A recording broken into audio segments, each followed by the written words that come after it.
H1B visa fee పెంచే అధికారం ట్రంప్కు లేదా? ట్రంప్ నిర్ణయాన్ని వ్యతిరేకిస్తున్న అమెరికన్ కంపెనీలు ఒకటవుతున్నాయా? కోర్టులో దీనిపై న్యాయ పోరాటానికి దిగనున్నాయా? జరుగుతున్న పరిణామాలు ఇదే చెబుతున్నాయి. ట్రంప్ తీసుకున్న నిర్ణయంపై న్యాయ పోరాటం చేసే అంశాన్ని ఆ దేశ ఛాంబర్ ఆఫ్ కామర్స్ పరిశీలిస్తోంది. అయితే ఈ పోరాటానికి ఎన్ని కంపెనీలు మద్దతు ఇస్తాయనే దానిపై ఓ అవగాహనకు ఇంకా రాలేదు.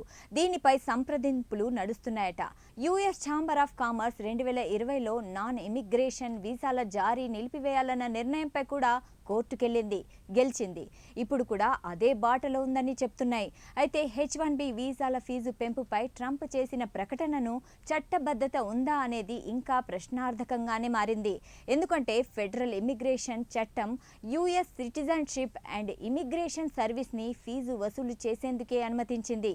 అది కూడా దాని ఖర్చులకు సరిపోయేంత మాత్రమే. గతంలో ఉన్న ఫీజు విధానాన్ని కాంగ్రెస్ ఆమోదించింది. అవసరమైనప్పుడు దానిని సవరిస్తోంది. దీన్ని బట్టి H1B వీసాలపై స్వతంత్రంగా సర్ఛార్జ్ విధించే అధికారం అధ్యక్షుడికి లేదనే వాదన వినిపిస్తుంది.